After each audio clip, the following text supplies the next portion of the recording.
Get some!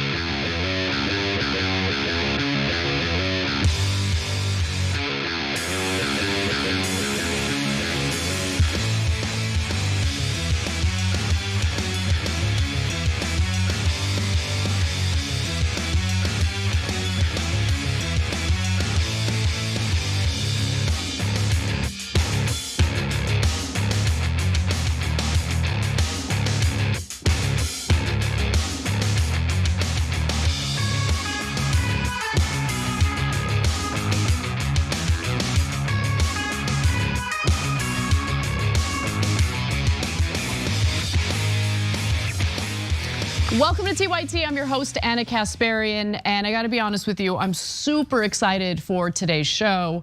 One of my favorite stories today is a hearing that House Republicans didn't want you to know about, but the hearing took place in the Senate. Bernie Sanders called on Starbucks or former Starbucks CEO Howard Schultz to testify before the committee he chairs and answer some questions about his union busting tactics. So we'll get into some of the highlights from that story. In the second hour, John Iadarola will be joining me where we will basically dunk on moronic Republican lawmakers in the House like Lauren Boebert. The House had its own hearing today. It's a little conspiratorial coming from me, but I suspect that they held their hearing to kind of divert attention away from the Senate's hearing with Howard Schultz.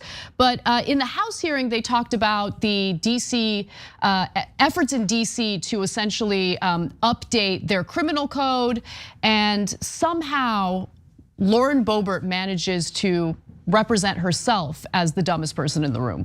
So hold for that story, that'll be in the second hour. And we'll also discuss a little of what is happening in the country in regard to the rollback of reproductive rights. Things are not looking good in Florida when it comes to nearly a full-on ban on abortion. So we'll give you the details on that and more. But as always, just want to encourage you guys to like and share the stream if you're watching us on YouTube. You can also become a member by going to tyt.com/join, or if you're watching us on YouTube, just click on that join button and you can become a member that way. Without further ado, let's do some update on what Republican lawmakers are saying in regard to the need for gun legislation. Do you think that there should be action here in the wake of that shooting? I put myself in a position where I look at those families and I see these things, and I look at my colleagues up here, and there isn't anybody here that if they could find the right approach wouldn't try to do something because they feel that pain. Republican Senator Mike Rounds is about to get real frank with the American people over how worthless Congress is in accomplishing anything that improves their lives or keeps their children safe. And yet, when we start talking about bans or challenging on the Second Amendment, I think the things that have already been done have gone about as far as we're going to with gun control. As far as they're willing to go with gun control, meaning we're not gonna do anything. Even after 3 children as young as 9 years old were gunned down by a mass shooter recently. Now, I'm not surprised by any of this. This is the same thing that happens every time there's a mass shooting, a school shooting. Anytime we hear about the tiny bodies of school children being ripped apart by assault weapons, Republican lawmakers who are well funded by gun manufacturers and the gun lobby like the NRA line up to tell the American people that there's nothing they're willing to do because their campaign donations from the gun lobby happen to be far more important than saving human lives. But then they'll turn around and simultaneously claim that they're pro-life as they punish women and control their bodies while stripping away their reproductive rights, because that's who they are, that's what they really represent. Now, even Caitlin Collins in that video seemed a little surprised at the unwillingness to do a damn thing about gun violence in this country. And Rounds not only admitted that he plans to do nothing, he also admitted to having no qualms, zero, about voting against insanely mild gun control just last year. Let's watch. It's pretty stark to hear you say that you don't think there's anything else legislatively that Congress can do when it comes to guns. You voted against the gun safety legislation that was passed and signed into law last year. Some of your Republican colleagues voted against or voted for it. Do you still stand by that vote, Senator? I do. I do. Even milquetoast, incredibly mild gun control, I'm unwilling to get behind. Because that money, got to make sure that my campaign coffers come first. But he's not the only one. I don't mean to pick on Senator Mike Rounds, poor Mike Rounds. Why don't we actually talk a little bit about Congressman Ken Buck, another Republican. He's actually from the state of Colorado, and he had posted a video that asked Biden to come take his guns. In fact, why don't we take a look at that? Back in 2020, you went viral. You posted this video after a similar plea. Take a watch. I have a message for Joe Biden and Beto O'Rourke. If you want to take everyone's AR-15 in America, why don't you swing by my office in Washington, D.C. and start with this one. Come and take it. I guess my question is do you concern as a federal official, as a lawmaker, as somebody who legislates, that something like that maybe diminishes the impact of what this moment is and kind of the conversations that's happening, at least if you're trying to reach a resolution on issues? Well, if Joe Biden is interested in reaching a resolution on the issue, let him deal with the southern border.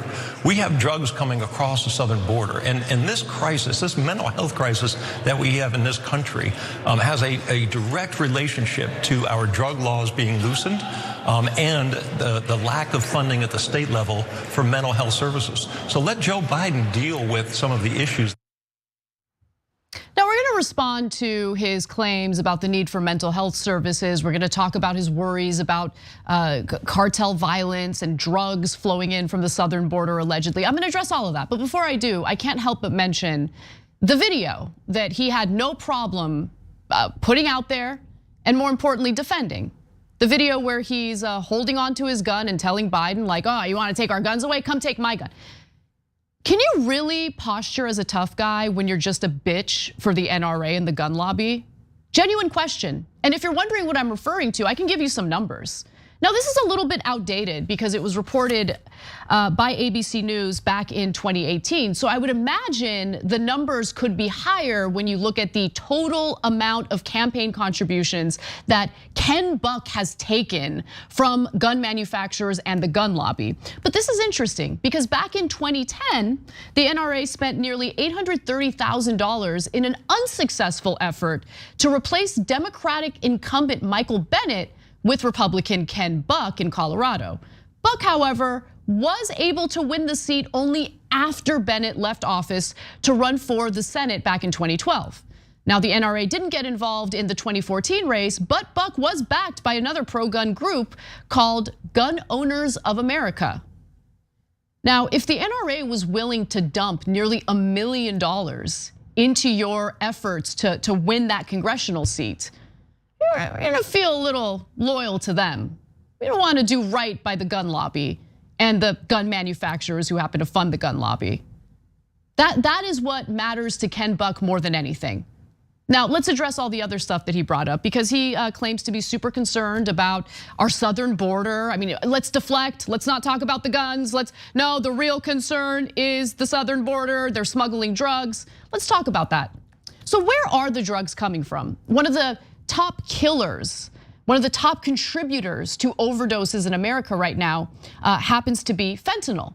And to be sure, we should be concerned about that. We should be thinking about policies to minimize the number of overdose deaths Americans are now facing. As many as 100,000 overdose deaths a year. The bulk of those overdoses happen to be a result of fentanyl overdoses. So I am concerned about that. But I'm not interested in deflecting from the very real issue of gun violence in America by talking about some other issue that, to be clear, Ken Buck doesn't actually give a damn about. But let's talk about where the drugs come from and what the reality is. The reality is that fentanyl actually is sourced from China. China remains the primary source of fentanyl and fentanyl-related substances trafficked through international mail and express consignment operations environment, as well as the main source for all fentanyl-related substances trafficked into the United States. I'm not saying that. You wanna know who's saying that? The DEA. That is a statement from the DEA. Now, also, the drugs coming in from the southern border are actually not brought in by undocumented immigrants, as Republicans would have you believe. In fact, I didn't even know this until today. Fentanyl smuggling is ultimately funded by US consumers who pay for illicit opioids. I knew that.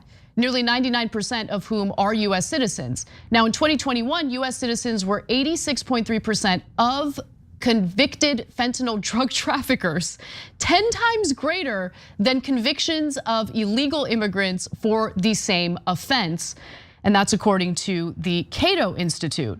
And by the way, if you're wondering what are one of the main ways that the drug is trafficked or sent to the United States, it actually gets sent over through mail, and that's left out of the conversation. But again, we're not talking to you about the drug epidemic right now, Ken Buck. We're talking to you about gun violence because 6 people were just gunned down at a private religious school, and you claim to care so much about little children.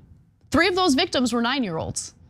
But let's get into some more details here, because he also talks about the need for mental health care. Tried and true tactic. These guys are one-trick ponies when it comes to responding to gun violence in the country. We're very concerned about mental health in America. Very concerned. So concerned that anytime mental health comes up, we vote against it. We'll get to that in just a minute. But before we do, why don't we talk a little bit about mental health services? Because that happens to be one of the main drivers. The lack of mental health services in America is one of the main drivers for why we are facing a very serious mental health crisis. As the National Institute of Mental Well-Being writes, mental health services in the United States are insufficient despite more than half of Americans, 56%, seeking help. States are struggling to keep up with demand due to lack of funding and facilities, and to a lesser extent, providers. Texas, Wisconsin, and Georgia ranked among the lowest in terms of lacking adequate numbers of providers, facilities, and funding to support the state's populations.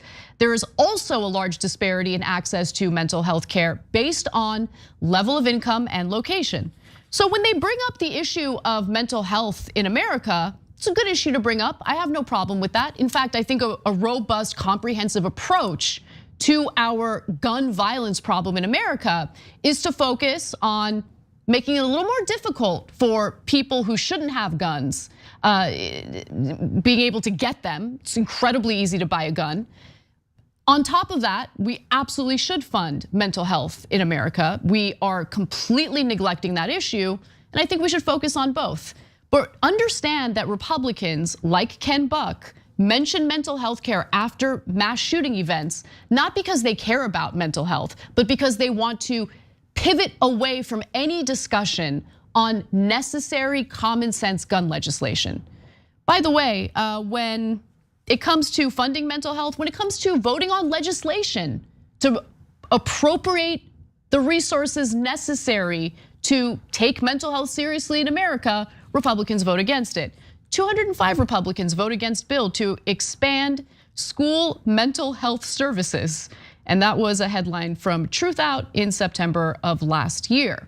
In fact, only one House Republican, one, and that's Representative Brian Fitzpatrick from Pennsylvania, voted in favor of that bill in order to fund mental health services, something that they claim to care so much about, only after mass shootings though.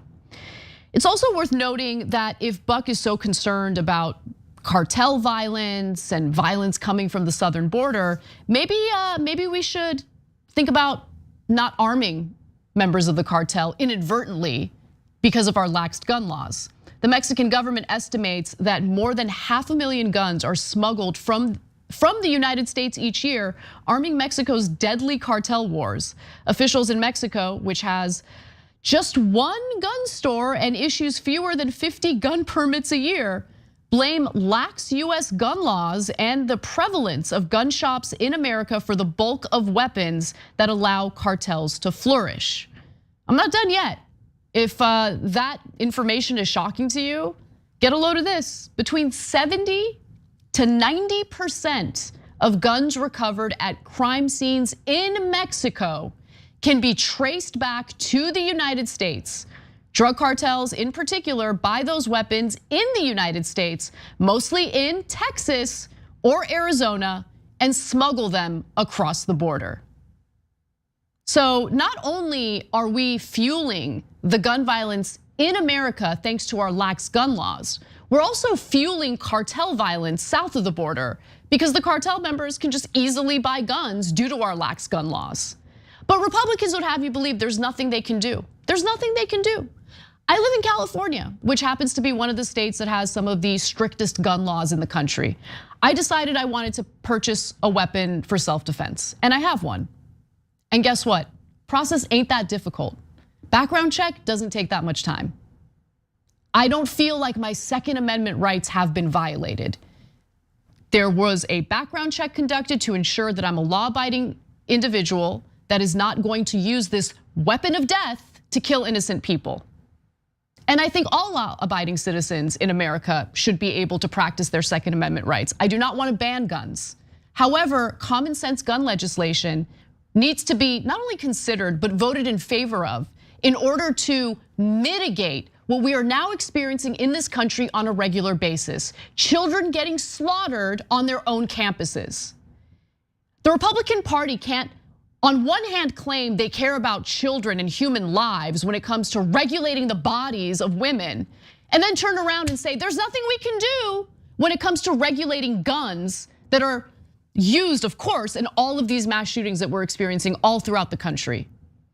And please spare me the garbage about how, well, Chicago's got some gun laws and it's not working out so well for them, except Chicago is not an island, okay? Chicago is a city that is in a state surrounded by other states that have incredibly lax gun laws.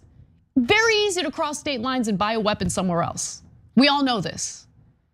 So they're insanely weak talking points that attempt to counter what we're arguing in favor of here, which is common sense gun legislation, falls flat immediately, which is probably why people like Kevin McCarthy, the House Speaker, run away from reporters who want to know if he's going to do anything. If House Republicans are even going to consider any legislation when it comes to gun control. Now, with that said, I want to go to the final video here because it is a compilation of all of the GOP cowards who would much rather pander to the gun lobby and to weapons manufacturers than to keep their own constituents' lives safe. Let's watch. Why not take action to ban AR-15s in the aftermath of all these terrible shootings? Because I believe in the Second Amendment, and we shouldn't, penalize law-abiding American citizens. Banning those weapons that were used in attacks like these. I'm certain that politics will wave into everything, but right now I'm not focused on the politics of the situation. I'm focused on the families. Why not ban AR-15s? Why not talk about the real issue facing this country in regards to this shooting, which would be mental health? At the end of the day, I don't know if there's much space to do more, but I'll certainly look and see. Okay, let me get you more. You answer it. You walk with me. You talk about your movies. You talk about your life. You talk about what you're doing for Easter. Anything else. So why don't you have questions about it? We don't have to go to work right now. Kevin McCarthy running away from reporters. We can talk about movies. We can talk about Easter. We don't care about what your thoughts on movies or Easter. You're an elected lawmaker who has a leadership position in the House of Representatives. You are the Speaker of the House, Kevin McCarthy, running away from reporters who are asking you legitimate questions about what you plan to do in response to the endless gun violence in this country. Running away from them is the most pathetic thing I've ever seen. But what's also incredibly pathetic is hearing lawmakers claim that they're concerned about families right now. They're concerned about the families, while also letting us all know that they will do nothing to keep us safe or to represent our best interests. And they do it with a straight face with absolutely no shame. It is incredible to see it. And they get more brazen after every mass shooting. Some of the stuff they say today, they wouldn't dare say after the Sandy Hook shooting. Just brazenly telling us we're not gonna do anything. But there is no real way of holding them accountable other than voting. And unless we get organized outside of this congressional situation, outside of electoral politics, unless there's a persistent, well-organized pressure campaign that holds these lawmakers accountable, they're never gonna listen to us, they're never gonna care. Even their own constituents in these red states indicate in poll after poll that they are in favor of common sense gun legislation. They are in favor of background checks. So let's work with people, let's get organized, and let's actually create a campaign that applies persistent pressure against these politicians so they actually listen to people, so they actually listen to their constituents, and maybe reconsider whether the gun lobby is more important than saving human lives. We gotta take a break. When we come back, we've got more for you, including the hearing in the Senate today featuring former Starbucks CEO Howard Schultz. We'll also talk about Carvana, apparently selling people stolen cars, some drama there. Don't miss it, we've got those stories and more. Ice cream.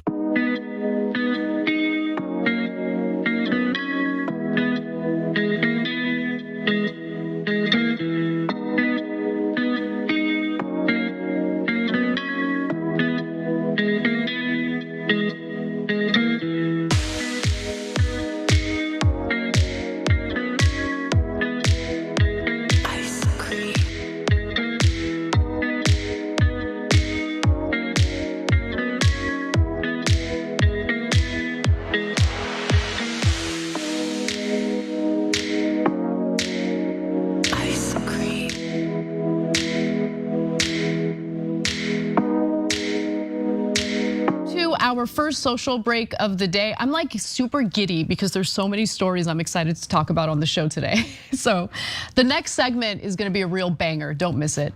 Look at John walking in here, interrupting the social break. Sorry. Oh, this is important. It's a story that broke later in the day about Tucker Carlson calling someone to see you next Tuesday related to Trump. Anyway, I don't want to give too much away. That'll be in the second hour. All right, let's read some comments. Mountain Dragon says, love Wednesdays with Anna and John. Bart plays the best music for Anna and helps uplift these tough times. Keep rocking it at TYT. Yes. Oh, okay, Mickey C, the silver-haired dragon, writes it and says, Republicans taking bribes from the NRA can afford to have their children homeschooled. The majority of people have no choice, so tough luck for their kids. Exactly. And look, I hate to admit this, but it's the truth. I mean, I don't have children myself, but I see my nieces, my brother's children as my own children, and I want to protect them. And I thought they would be safe in private school. And I told my brother to send them to private school. I will do whatever I can to help financially with that. But no, no one's safe. It doesn't matter. No one's safe. Eclectic Miscellanea says, hi all, happy solo Anna Casparola Wednesday. It makes it that much easier to suffer through a day of insane news knowing that Anna and John will be there to break it down for us and lighten things up too. We're gonna have some fun light stories in the second hour today. One of my favorite stories has to do with Jorts, the labor cat. Who is he? What is he up to? You wanna know, trust me. So stick around for that. That'll be in the second hour. Warlock says, you know why there's a mental health crisis in the US? Because the society in which they live is so unbelievably cruel. If you want to fight the problem from that angle, support reformed, strong social programs and regulations that substantially help people. If people are in better circumstances, their mental health will not deteriorate because life is good. I think you're right about that. I think that poverty leads to all sorts of mental health issues, certainly anxiety, depression, stuff like that. And we should have services and treatment readily available for people who suffer from other mental health issues. Things like, borderline personality disorder, bipolar disorder, schizophrenia. These are serious mental health issues that are overwhelmingly overrepresented in the homeless population. We see it in Los Angeles every single day. And it's just a daily reminder of how much of a failure our government is, both on a state and local level and also on a federal level.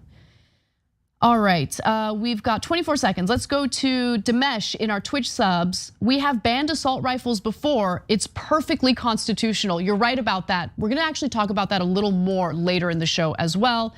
And BB Blackberry says, money or people and over babies. Yep, 100%. All right, let's get back to the show. I'll see you there.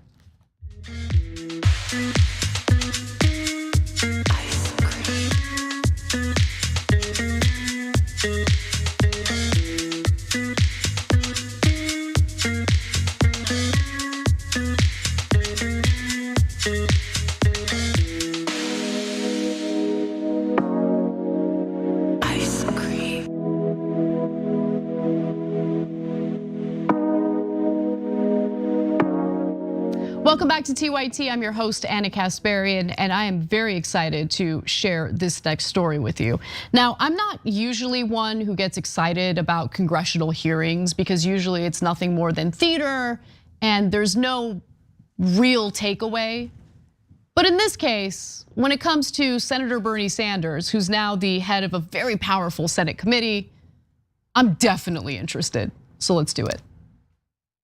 Over the past 18 months, Starbucks has waged the most aggressive and illegal union busting campaign in the modern history of our country.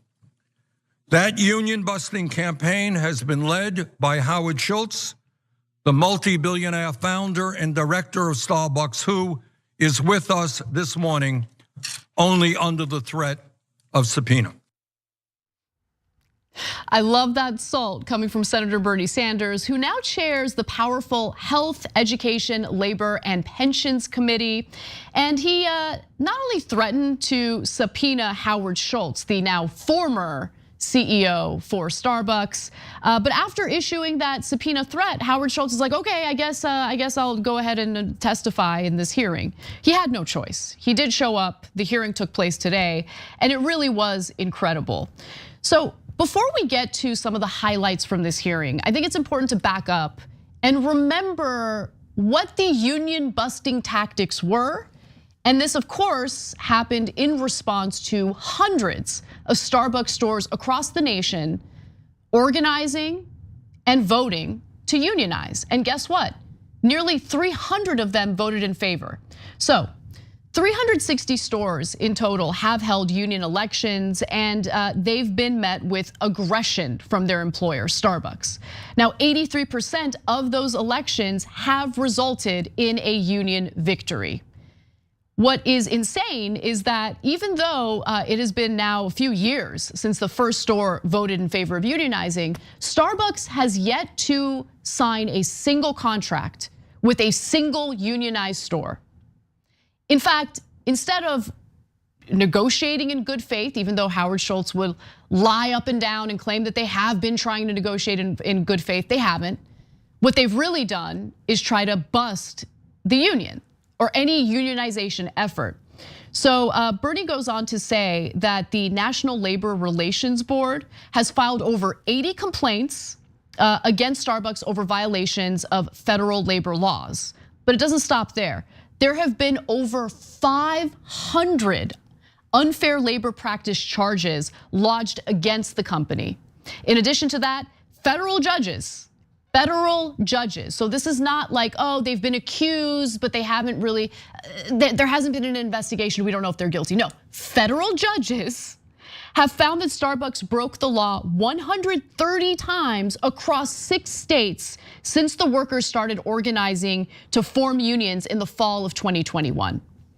And some of those charges include illegally firing 12 Starbucks workers for attempting to organize their workplace. Now, with all of that context in mind, let's hear a little more from Bernie Sanders. Just a few weeks ago, on March 1st, an administrative law judge found Starbucks guilty of, quote, egregious and widespread misconduct, end quote, which showed, quote, a general disregard for the employees' fundamental rights, end quote. In a 220-page ruling, this judge found that Starbucks illegally retaliated against employees for unionizing, promised improved pay and benefits if workers rejected the union, conducted illegal surveillance of pro-union workers, refused to hire prospective employees who supported the union, relocated union organizers to new stores, and overstaffed stores ahead of union votes, all clear violations of federal labor law. Look, I'm only speaking for myself when I say this. I know people like to think of TYT as a monolith. We're not a monolith. Everyone has differences of opinion. Sometimes Cenk can get a little salty when it comes to Bernie because he wants to see Bernie fight harder. But in my mind, there is literally no one in Congress, not a single person except for Bernie Sanders, who has consistently fought on behalf of workers in America throughout his entire career from the very beginning. Bernie Sanders is the real deal. You might not be in favor of his style. Maybe you want him to be more aggressive. I hear you on that. I personally also enjoy aggressive tactics.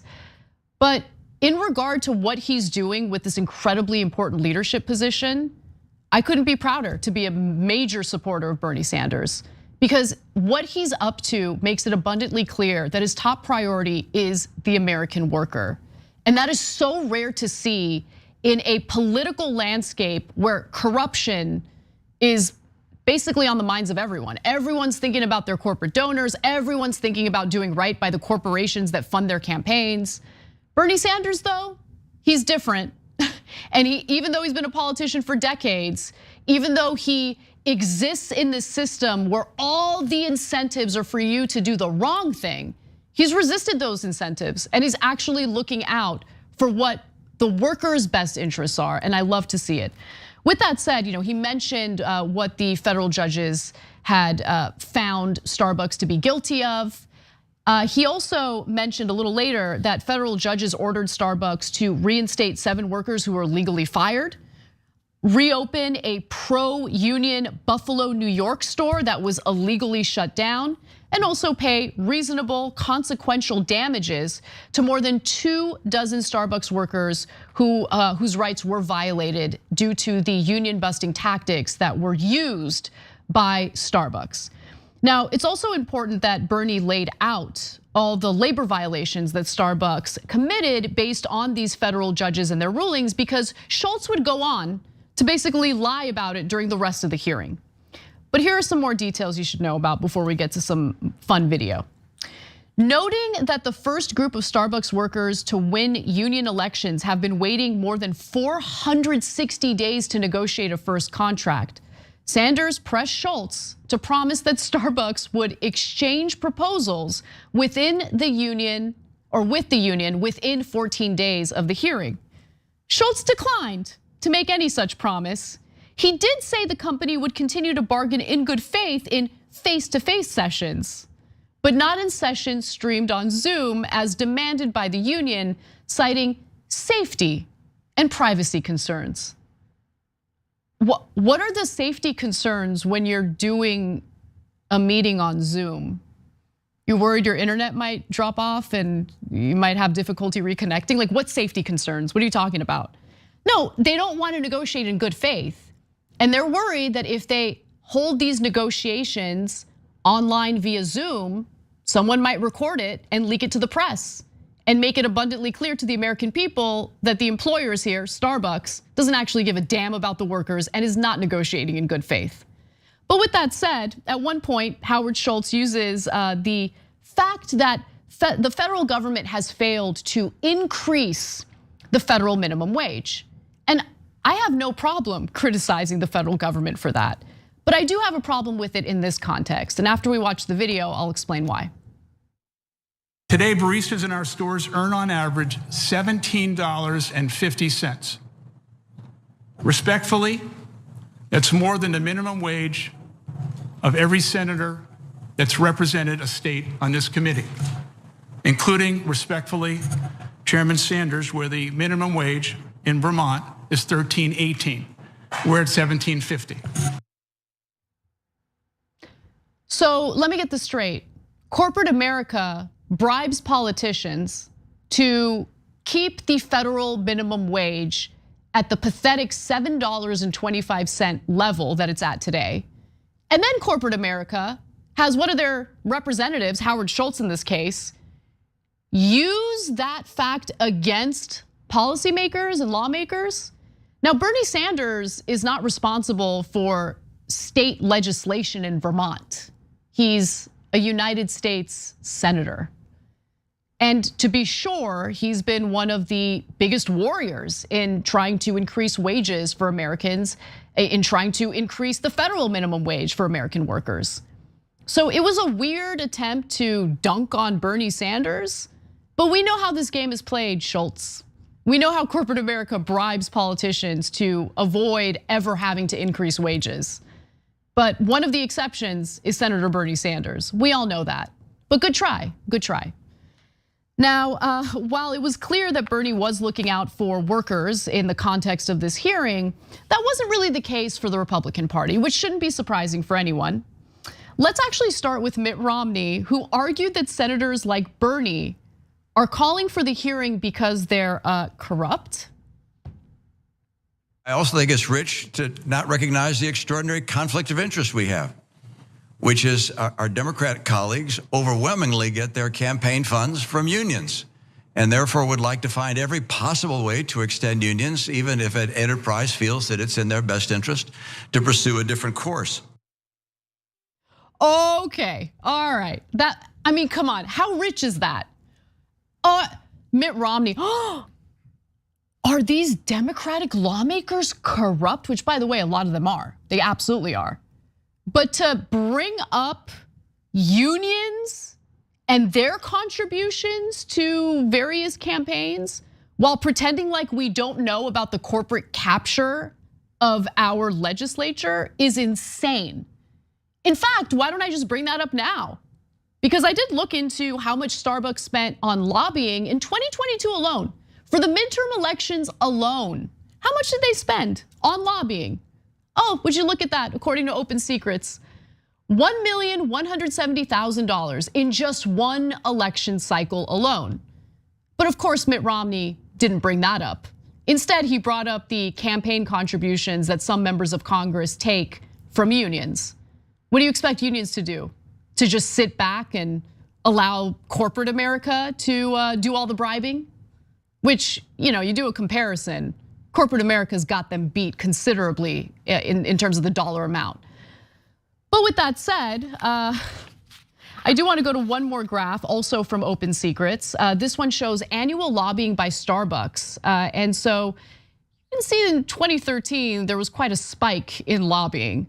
But if you look at the last several years, the amount that they spend on lobbying has gone up consistently. And I would venture to say that the increase in the dollar amount that they're willing to spend on lobbying might have something to do with the increased interest that their workers have in unionizing their stores. But the most embarrassing person in this entire event, in my opinion, was Rand Paul. So let's go to his clip, get a load of this. Ayn Rand's Howard Roark points out the ingratitude that man has for the entrepreneur, the creator. Thousands of years ago, the first man discovered how to make fire. He was probably burnt at the stake he taught the others to light. But he left them a gift that had not been conceived, and he lifted darkness from the face of the earth. Now, Starbucks didn't exactly discover fire, but Starbucks did somehow, somewhere discover in the depths of man's soul that he would pay as much for a double mocha latte as he once did for a week's worth of coffee. Convincing the public to buy very expensive coffee is not the discovery of fire, but still it deserves respect. Instead, Congress convenes today not to praise Starbucks, but to bury them. The hearing today is convened to attack a private company for its success. If the goal is to destroy the goose that laid the golden egg, then by all means, this hearing is a good beginning. For me, I see the fabulous success of Starbucks, and I understand that luxury, the luxury to spend an extraordinary amount of money for a cup of coffee, is a testament to capitalism. It's a testament to the fact that we have enough money that we can do that. Imagine sitting there and saying with a straight face, Starbucks is actually a hero. What a hero corporation for fleecing the American people for their crappy specialty coffee drinks. Shouldn't we celebrate that? Shouldn't we celebrate that they're willing, that they somehow convinced Americans to overpay for coffee? I mean, these are the people that we should uplift. These are the companies we should uplift. Who cares about the workers?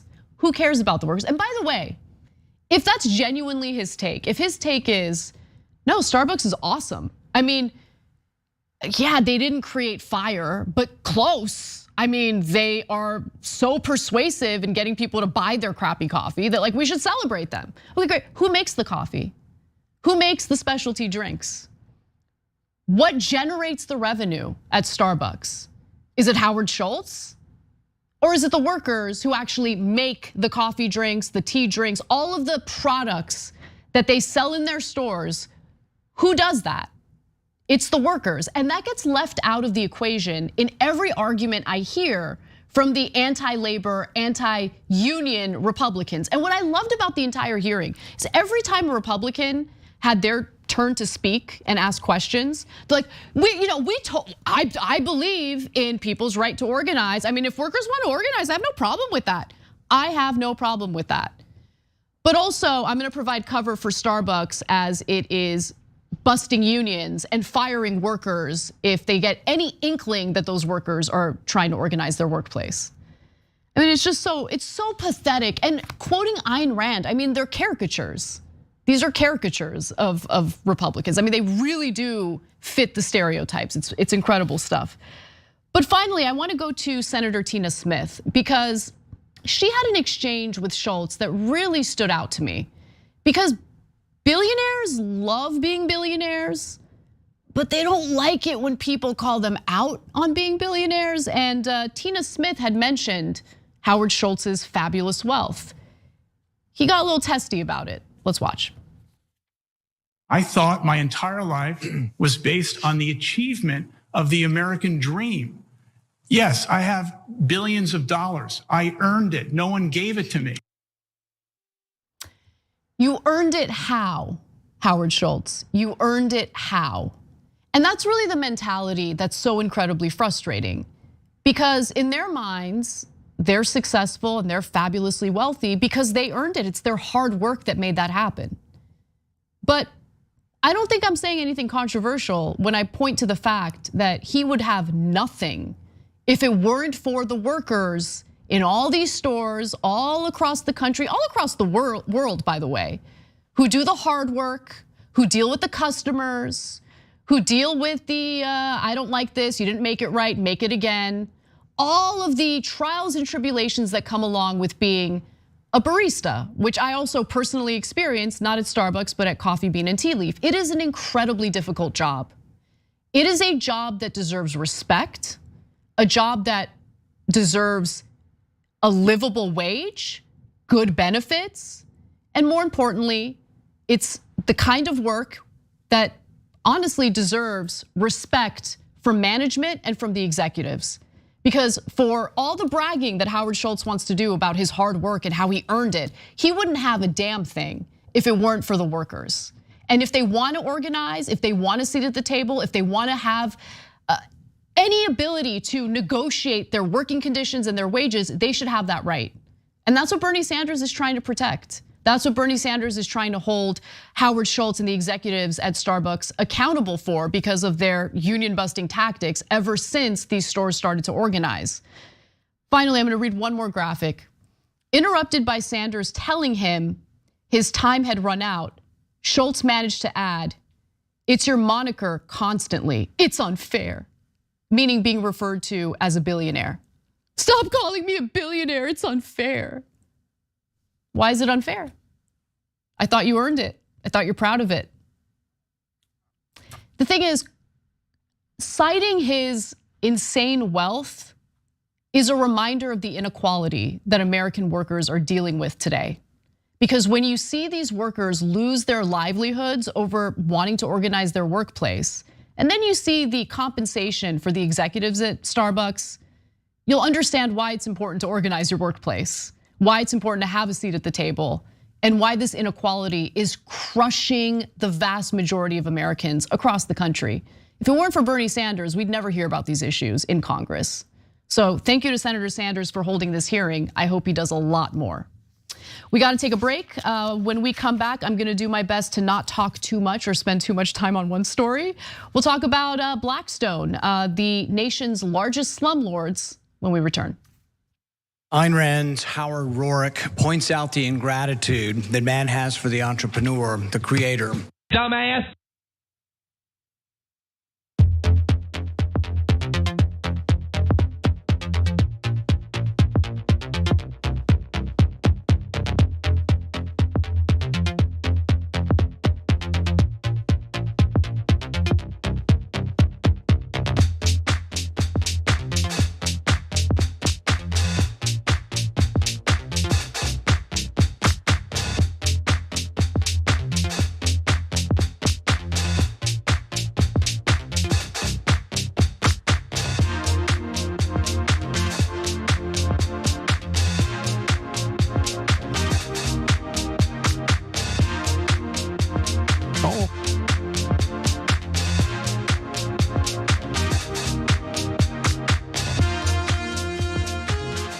Come on, the music's always better on Wednesdays. What can I say?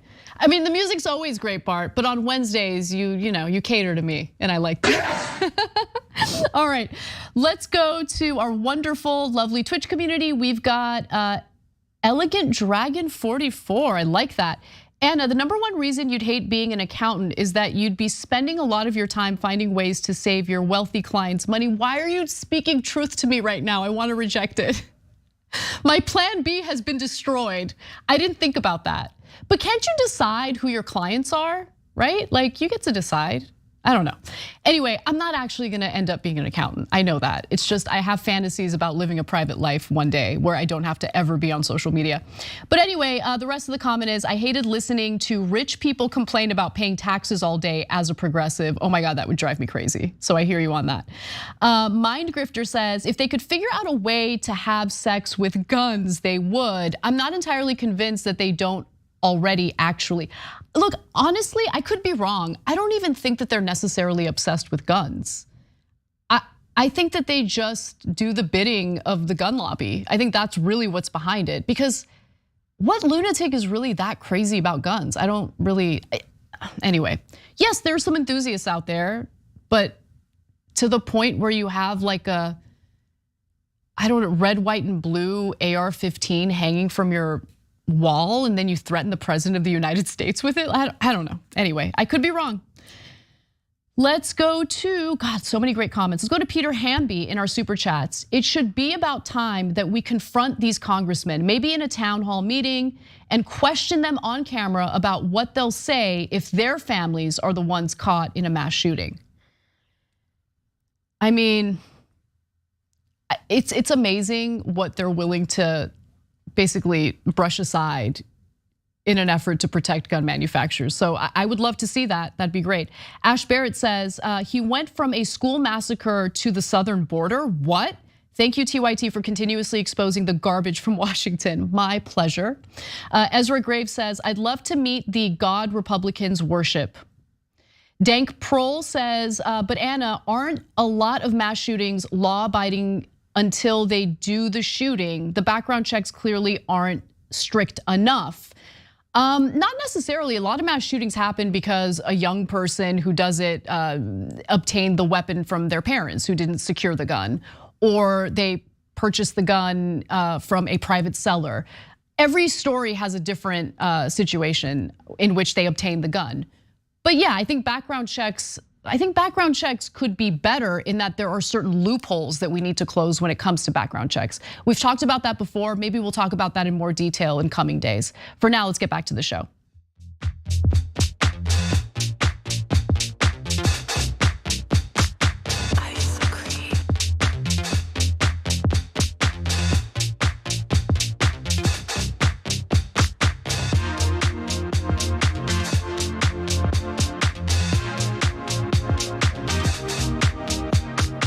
Quickly address a comment from Steele Farnsworth in our super chat section. It has to do with the story we just covered about the Starbucks, former Starbucks CEO Howard Schultz testifying in a Senate hearing today. worked for Starbucks for over 5 years. They have better pay and benefits than similar companies, a low bar to clear, but that doesn't excuse the terrible working conditions, which get worse every year. You're absolutely right about that. So when Howard Schultz was testifying about, we actually have higher pay than most companies and we have these great benefits, he wasn't lying about that. That's true. But you can't protect that pay or those benefits unless you have a seat at the table. Because in coming years, what's gonna stop executives from making a decision that they need to cut some of these benefits in order to provide a higher return on investment to their shareholders? So that's why unionizing is important in the especially in the context of these major corporations, because remember, like, the investors are gonna look for higher returns year after year. And the biggest cost for these companies is labor. So that is the first place they go when it comes to making cuts.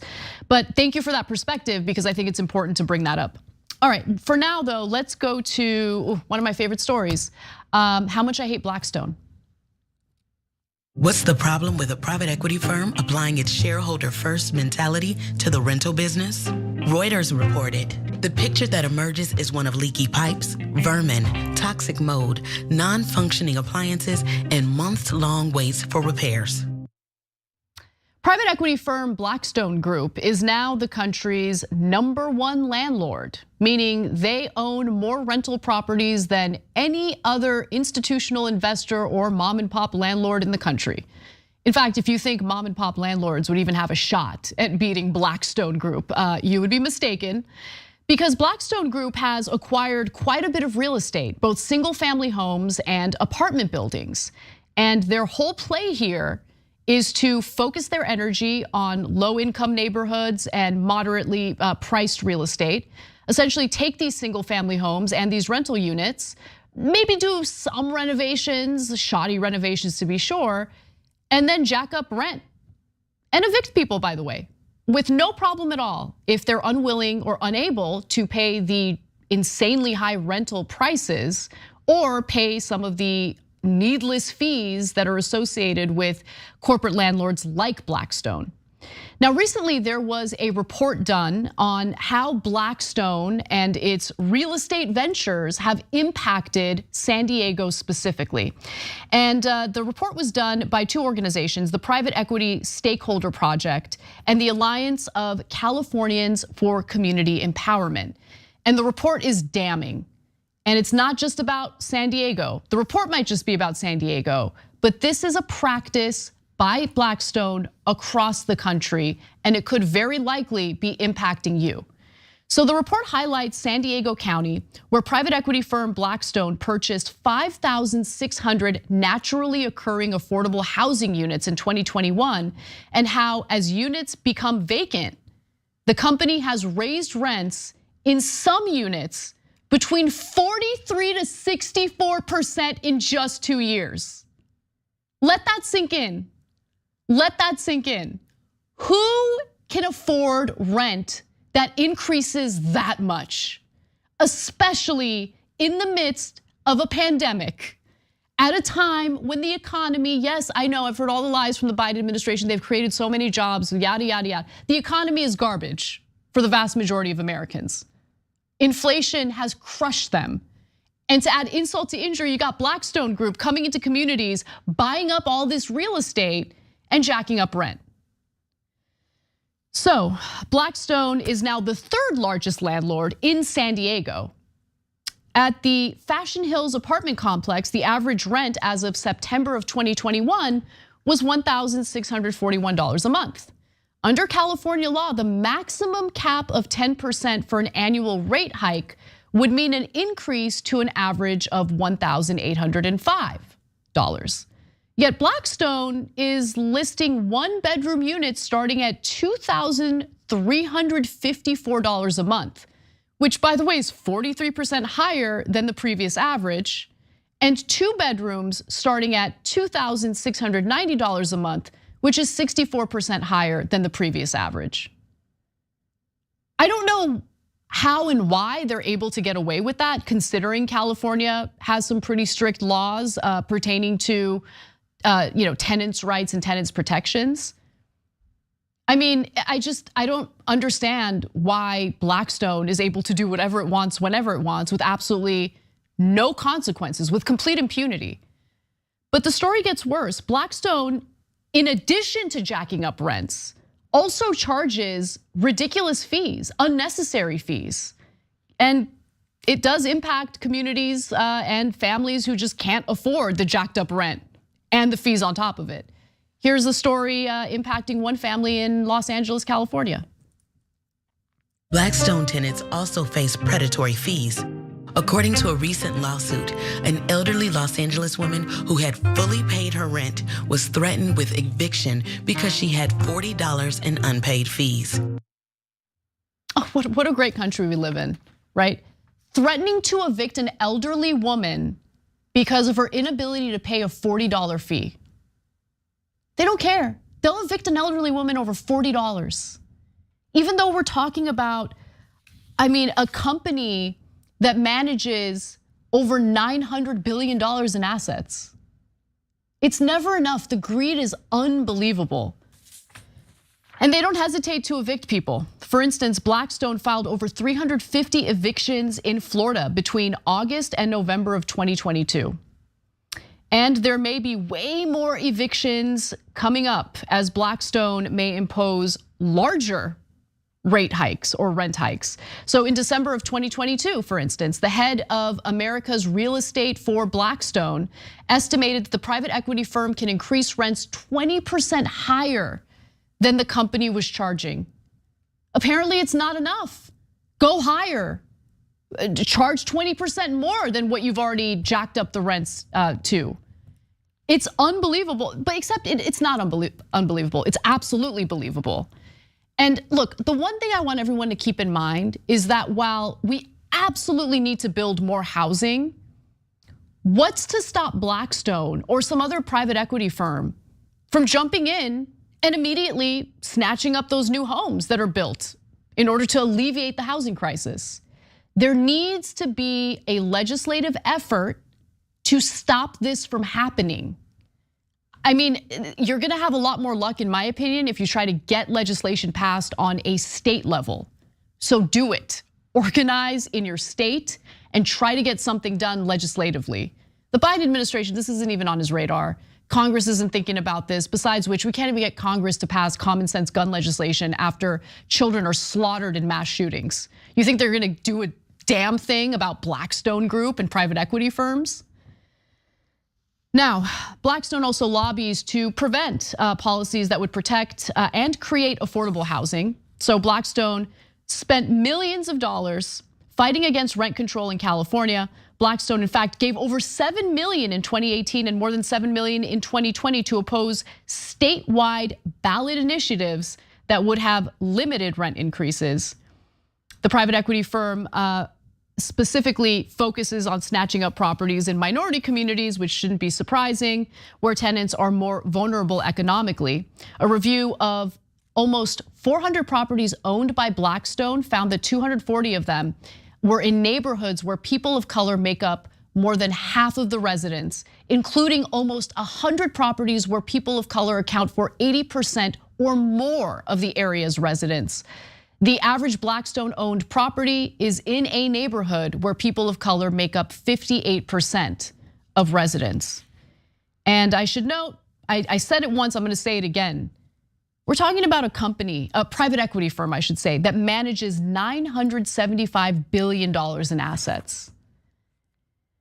And despite the economic fallout of the pandemic, Blackstone founder and CEO, Stephen Schwartzman, who by the way is a good friend of Joe Biden, received $1.3 billion in compensation in 2022, a 15% increase from the $1.1 billion he received in 2021.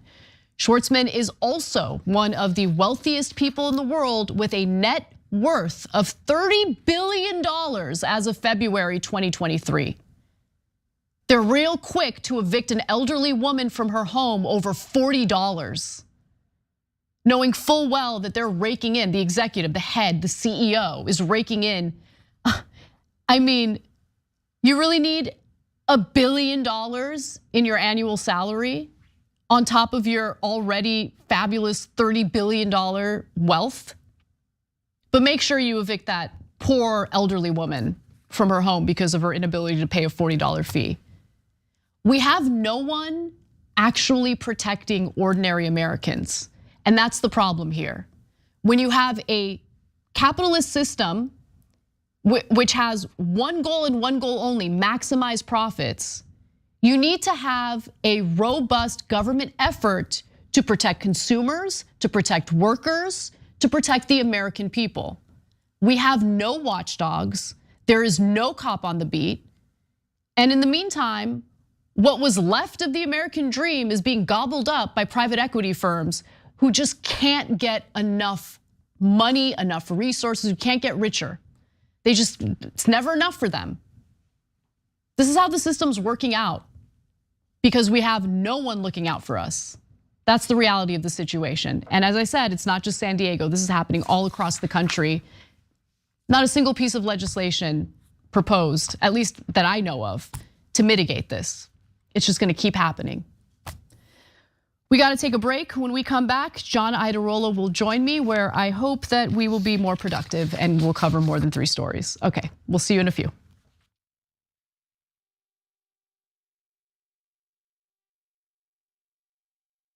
The rest of the news media says you should not fight for positive change. If you do, you're not really a reporter or a journalist because reporters and journalists don't care what happens. I don't agree. That's not written anywhere. That's not a law. It's just a rule that they invented so that reporters didn't actually challenge the people that are in power. Well, we don't agree with that. We think we should challenge the people in power, that actually makes you a better journalist, not a worse one.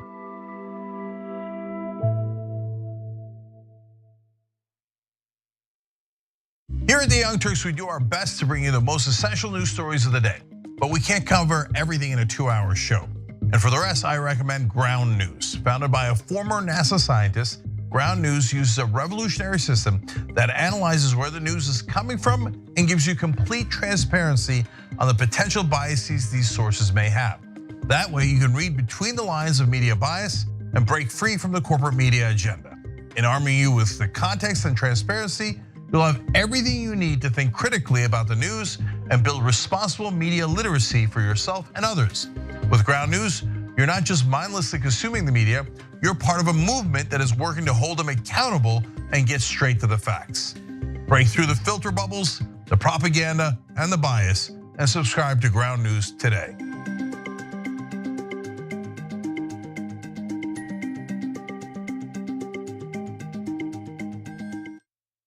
Here's something you may not know. When you deposit your money in a big bank, it doesn't just sit, safe and secure, in a vault. Instead, your money could end up building oil pipelines, mining for coal, or drilling in the Arctic. So if you're concerned about the planet, give your money something good to do. Make the move to green with Aspiration's fossil fuel-free account and join the thousands each week who are switching to save their dollars and save the planet at the same time. I got pulled in. They told me, hey, listen, Cenk, we're insiders. We are the establishment. People in Washington tell me that they're concerned about your tone. We think that there's a better role for you, and it's not in 6 o'clock. The problem with the mainstream media is they're desperate to get access. They don't challenge the government. They don't challenge power. We're supposed to challenge the government. That's the role of the media. Components that corrupt our politicians, I think, also corrupt mainstream media. It's really difficult for cable outlets to talk about things like income inequality, wealth inequality, when the advertisers that are funding their shows are the same corporations that want to ensure that the same system continues. People watch digital media or new media, they get a completely different message. They focus on the issues that matter or resonate more with the constituency. We need to know one thing. Is the corporate media incompetent? Corporate media, I can't hear you. Establishment press, where are you? I can't hear you. But the media's position I am clear on. Everything is pro-war, so everything is just framed that way. In this case, I mean, war is inevitable, right? I mean, the defense contractors should get a couple more $1 trillion. You ready for the stunning results? Only 6% of people say they have a great deal of confidence in the press. Wakey, wakey, okay? Progressives don't like the media either. You know why? It's the corporate media. Corporate media sounds like a conspiracy. Wait. Who owns you? Multi-billion-dollar corporations, public corporations. You have to fear corporate media because corporations own us. Yeah, that's how it works. We found the perfect person to lead the army, Allison Hartson. The establishment media works hand in glove with our corporate legislators, and our corporate legislators work hand in glove with the corporation. And we're going to make it so that it's a decentralized force throughout the country so that we can quickly identify stories, quickly identify troll farms, and go in and neutralize the enemy, and then start building responsible media throughout the country and on every platform available.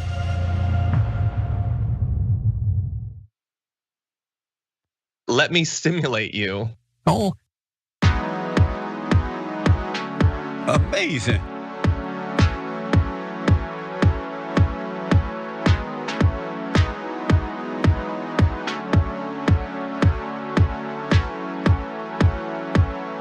Amazing. Let me stimulate you. Amazing.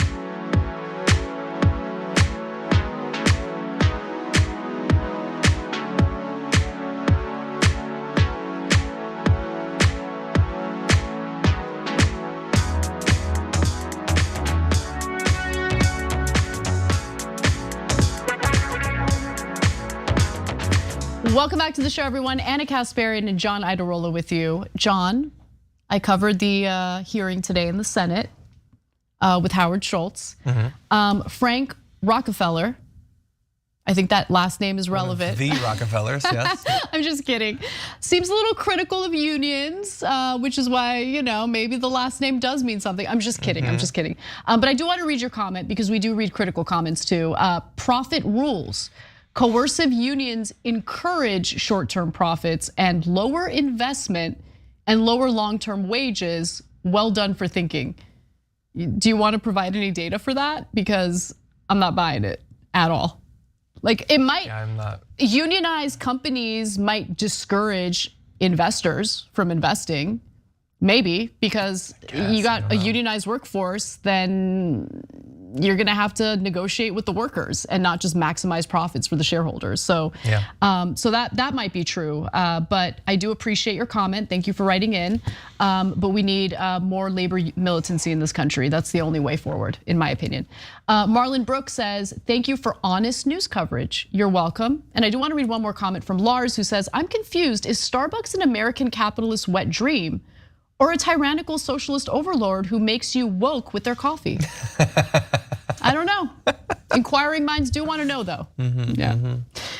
Anyway, how you doing, John? I'm good. How you been? Today's a good day. It's because I was excited about sharing the stories with the audience. I like economy-related stuff, so I've noticed that. Yeah, it's my Talking interest. about the rental market.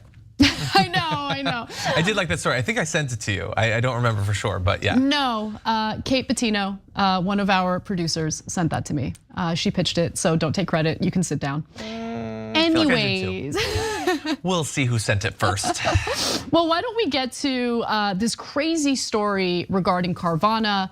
This has been something on my radar for quite some time now. And one particular angle to it really caught my attention today, so I figured I would talk about it. So, a North Carolina man who purchased a 2021 Maserati as a gift for his wife is now learning that the vehicle was stolen and wasn't actually a 2021 Maserati. Now, he purchased the car from Carvana, and while it might seem like this is just one big error, looks like Carvana's having more and more issues in, selling cars that they shouldn't be selling because they've either been stolen or they don't have the deeds for the cars, just all sorts of issues. So let's get into it, starting with what happened to this North Carolinian who bought this fancy car for his wife. So before we do it, understand Carvana tries to sell cars in a different way. They're trying to do like this paradigm shift away from, and this is admirable, I like the idea, right? Move away from the car dealership experience where there's a middleman trying to fleece you and pad his pockets through the process. No offense to all the car dealers out there and all the car salesmen. I dated one for 7 years, but I know you guys call people roaches. Anyway, with that said though, Carvana's like, let's take the middleman out, right? You can buy a car from the comfort of your own home, on your computer, even on your phone. You can send the appropriate and necessary paperwork online. So it tries to streamline and simplify the process of buying a car. The only problem is sometimes the cars that they sell happen to be stolen and they end up getting impounded. Okay, so let me give you the details about this this man from North Carolina. So he had to get the car serviced. So he takes it to the service department, and here's what happens. A technician at the dealership discovered that parts of the car didn't match the year on the car's paperwork or the vehicle's identification number. The tech told Scott, that's the guy who bought the car, his name's Jason Scott to be clear, told Scott the car was actually a 2017 Maserati and that it was stolen. So Jason Scott told a local television station, quote, when they checked the VIN number on the chassis, that's when they saw that it was a stolen vehicle. VIN on the car, on the window, and the door was different. So this is bad, but it's actually not the first time it's happened to customers who have purchased their vehicles from Carvana. In fact, TikTok has a bunch of videos about stolen cars that Carvana has sold. In fact, one man had his dream truck stolen. So let's keep my mic up. Let's go to the first TikTok video here that explains what happened. This has to be addressed. How did this become this, become this, become this? It was a stolen vehicle. Okay, the truck was a stolen vehicle and the cops impounded it. And there's the poor schmuck who's watching his dream truck getting impounded right before his very eyes because the truck happened to be stolen. All right, incredible stuff. Now, the story gets better, John, because someone on TikTok came across that video and responded to it for a very good reason. Let's watch. So when I saw that video, I immediately started freaking out because that's my dad's stolen truck. Here it is. As you can see, it's got the same wheels, it's the same color. We are the family in Houston that it got stolen from. So I am so sorry that you guys had to deal with that. It was my dad's dream truck too. And sorry, Carvana sucks. They suck. Now, going back to the man in North Carolina who bought what he thought 2021 Maserati, but it was really a 2017 Maserati and it had been stolen. When Carvana was reached for comment on it, a communications director said, when Carvana acquired this vehicle, someone had taken sophisticated criminal steps to steal and alter the vehicle, and we're taking all the necessary steps to make it right for our customer in this rare instance.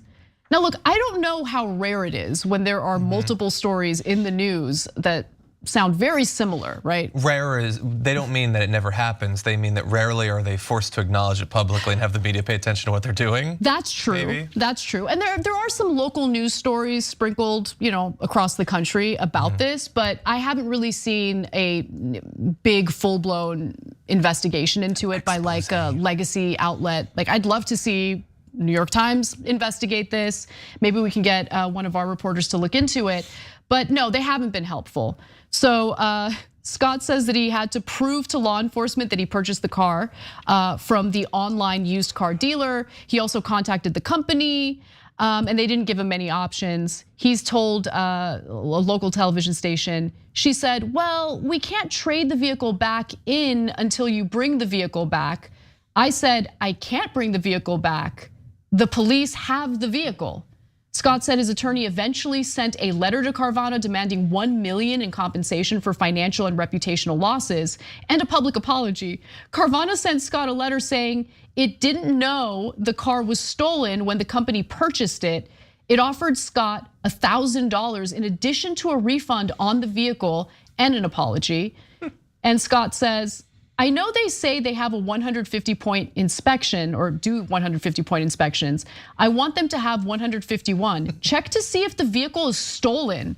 The last thing I want any buddy to do is to get caught late at night on some strange road in the backcountry, and they can't verify it, and they look at a person as a criminal. And I'm sure that's happened, okay? Like, it's insane. So I don't know what they do to ensure that the vehicles they're purchasing aren't stolen, but clearly they're not doing enough. Yeah, I don't know. I mean, look, they talked about the fact that they'd clearly done some like VIN swaps of body parts or whatever, and that it wasn't consistent. They call that sophisticated. I don't know if that's sophisticated. It seems like the way that you would figure that out is to check the VIN in more than one place, and it doesn't seem like they did that. It looks like if they checked it at all, they checked it in one place. So that would be my thing that I would add to the 150 is at least check to make sure that the VIN is consistent across the multiple parts. Beyond that, I don't know exactly how in depth they should go to make sure that it's not stolen, but they should definitely have to make sure that it's not stolen. Like, there's gotta be a way, like, I don't know if they can interface directly with the police or whatever, but there's gotta be a registry of vehicles that have been reported stolen that they can check it against. Look, it's easy to imagine this one company, I don't know if they're selling 1,000 cars a day, 10,000 cars a day, 100,000 cars a day. So I'm sure it's a relatively small percentage, but for the person who gets affected by it, like that last graphic was absolutely devastating. Like an individual who might get caught on the street, like that could be a life-ending thing right there. So they do have to do much more.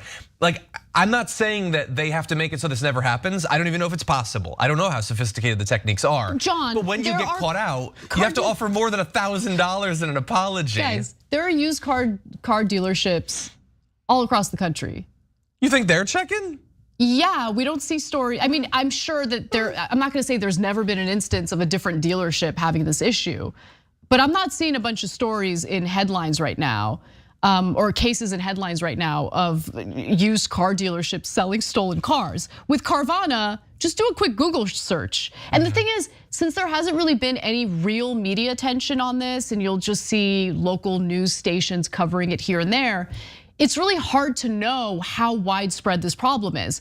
I can say, without naming any names, I know someone personally who dealt with this similar situation. Someone that you also know, John, because we work with them, right? So I know who you're talking about. Yeah, so like, if someone we know has been victimized by this, and then we're seeing all these other stories in the headlines, I think there needs to be some investigation into it. There is currently a class action lawsuit against Carvana. I do want to also note a few other things. So let's take a quick trip to Georgia, because two individuals in Georgia had a lot of difficulty obtaining the title for the cars that they purchased through Carvana. So when you purchase a car, so let's say Carvana is buying cars at auto auctions, things like that, they should have a pink slip, right? Pink slip is a good indicator that the car is not stolen. So what's going on here? Do they just not have the titles or the pink slips for these cars? But in Georgia, Richard Stanford waited months to get the title to his car. When a FedEx package arrived from Carvana, it wasn't even the title that they sent him, but a letter telling him the company stating they no longer, or from the company stating they no longer had the title to his vehicle. They had to mail that? I'm gonna venture to say they never had the title to his vehicle. So like, where are they buying these cars? Why don't they have the title? I don't know. I don't know either. Now, Jessica Metz, another person in Georgia, left her Ford Fusion parked for nearly a year, unable to drive it because Carvana did not provide her a title to the vehicle. It's been a runaround, she said. It's been a disaster since I started dealing with them. I mean, obviously, I kept asking them, where's my registration? And they just kept telling me different excuses. That bothers me more, honestly, because that seems more directly on them. I mean, maybe they're related problems. Maybe one of the reasons they're having troubles with some of the titles is because they're stolen. I don't know. But generally, that seems more consistent with what I've heard about for a long time, that like basically you just get caught in the corporate machinery and you might as well have not even bought the car. I mean, you lose the money, but you don't really have access to it.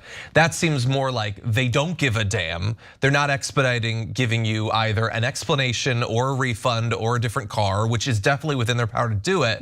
That seems more manageable than necessarily in some cases knowing for sure that a car wasn't stolen from, like maybe it was from far away or something. When you have both of the problems at the same time as well as other problems, that's when I think it's more significant even. Yeah, we obviously need to learn more about what's transpiring here. I think that class action lawsuit against Carvana could help in, uncovering what their actual practices are, what kind of oversight they've baked into their system when purchasing used cars to then sell through their business. I'm very curious to find out more, but who knows? I mean, considering we personally know someone who's been victimized by this, maybe someone in our audience also has some experiences with Carvana. Let us know, write in. I'm very, very curious to know if anyone else has had this similar experience. Okay, just make one final comment. Sure. One of the reasons that this sort of thing, but I've never personally gone through Carvana, but it's something that at various points I've thought about. That or similar sorts of services that bothers people especially is because everyone, or a lot of people at least, are so desperate to not have to deal with dealerships. No, I get it. Like you just don't want to have to deal with that because it's intentionally just a waste of time and money. Oh my God. I'm sure there's some people that really care about cars and start them or whatever, but it is just a state mandated extra expense for you to get something that you have to have. Okay, in our bonus episode for our members today, I actually want to talk about that further because I had an experience at a car dealership last year. There's something very specific that I want to vent about, okay? Okay. So tyt.com/join to become a member. Only members can watch our members only bonus episode, obviously. But you help support the show when you become a member. You keep us independent and free of any corporate influence. So you got that going for you. Plus you get a fun members only bonus episode. So tyt.com/join to become a member. For now though, we got to take a break. When we come back, Tucker Carlson, yeah, that story. He's got some choice words for Donald Trump. Not publicly, privately, but we know about it because of the Dominion lawsuit. Don't miss it, we'll be right back.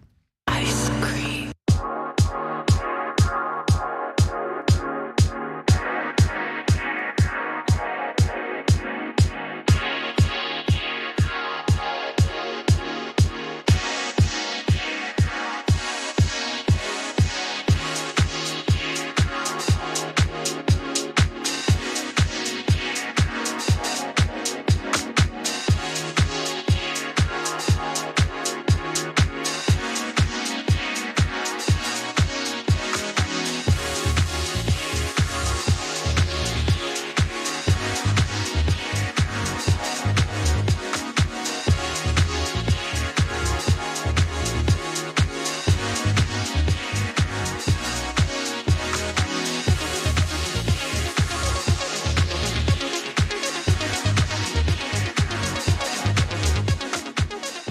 Terry Kennedy Lairs writes in, and this is an important comment. Thank you for reminding me about this. I wish I'd mentioned it in the context of that video. But it's important to know that unions cannot donate money to political campaigns without members' approval. So their members, the union members have to vote on it and approve it. Those are separate donations given by the workers. Also, yeah, the one thing that never really sat right with me though, and this isn't necessarily a practice that's indicative of all unions, but unions oftentimes endorse political candidates. And I don't like it when they do that without having their members vote, right? Because it's, I don't know. Because sometimes they endorse really, really bad, corrupt politicians anyway, that are like anti-labor. It's like, why are you doing this? But moving on, and it's important to understand union leadership is different from the workers who are the members of the unions. Chris Hansen says, this is the same scam, but people use at Walmart and other retailers. Which is? I don't know. Thank you for writing in, Chris, but I'm not entirely sure what you're referring to. But Chris Birch also writes in and says, it's not enough for those of us to simply give affordable rent to ownership. These people need help with healthcare, filling out forms, food banks, anything else they may need. Absolutely, especially when you're talking about vulnerable populations, right? So I hear you on that. We've got Marlon Brooks who says, thank you for honest news coverage, you're welcome. Leo Starr says, apparently there are no violent people in Japan, the UK. They managed to have nearly 0 gun deaths. Congress won't do a single stinking thing about guns. Money's more important than human lives. Absolutely. Look, I do think that there is a lot more violence in America though. Like even taking guns out of it. I don't know. I don't know why. I'm not an expert on it, so I'm not gonna pretend like I know why. Let's go to, YouTube members. Bunch of you guys have joined. I love it. Welcome. We've got John Sivak, who became a member, Chris Birch, who gifted 5 TYT memberships like a boss. Nice. Thank you. Chris also became a member. Captain Trolls 92 became a member, but don't troll me, okay? KDC became a member. Alex Holabar and OK Lady also became members. Thank you for the support. We've got Volpix Rising, who says Deep Dive Day. I like that, Deep Dive Day, that alliteration, pretty sweet. Peter Hamby says, it's been nearly 8 years since I had a mass shooting in my hometown. Jeez. Where do you live, Peter? I'm curious. And Pitchforks Dragon says, I appreciate the honesty. Normally they spew thoughts and prayers BS. He kept it 100, I guess, yeah. Basically, we don't care about you. We're not gonna do a damn thing. That was the message. Let's get back to the show. I can't keep track of too many lies, you know what I mean?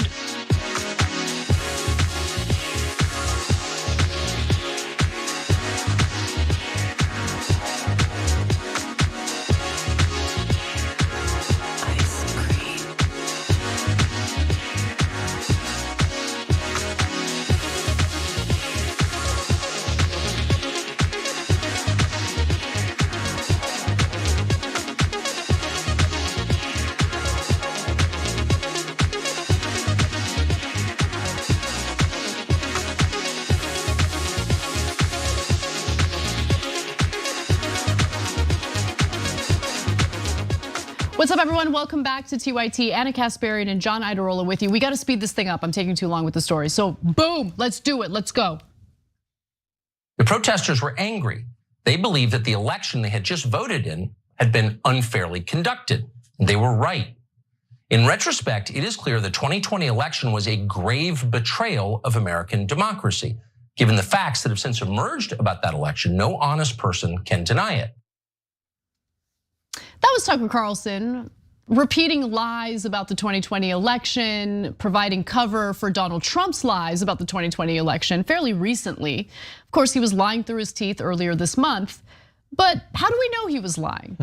Well, thanks to the Dominion Voting Systems defamation lawsuit against Fox, we're getting this slow and steady drip of internal messages that were exchanged by people like Tucker Carlson. And we get to know what he actually thinks about people like Sidney Powell and Donald Trump. The latest trove of messages, well, John, I believe they're damning. I believe they're pretty damning, okay? There's a lot of that going around.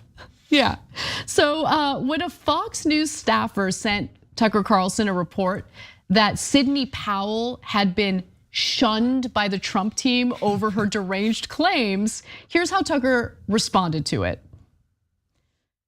Well, he used a word that I can't say. See you next Tuesday. Yeah. I hope she's punished. Oh my God. Saucy take from Tucker Carlson, Jesus. I feel like we should just let that sit for a minute. And he sent that to a producer, right? Yeah, yep. Yeah, I am assuming, like I have my TDR team, you have the main show team. I assume that the culture of the main show team would not leave you feel comfortable using that language with them, right? I wouldn't message one of my producers that about somebody. It's just a reminder, and Abby Grossman has her lawsuit going on right now. It's a reminder of the culture of Tucker Carlson's show, and Fox News more broadly, but everyone around there knows you can talk however you want about certain people, especially women generally. It's perfectly acceptable. Okay, to be fair, I think we should go the way of the British. And normalize it? I like that word. We can have a discussion about normalizing British slang. I would be fine with some of that, but we haven't yet. We haven't. And I don't think I've used that word today. Yeah, I don't think.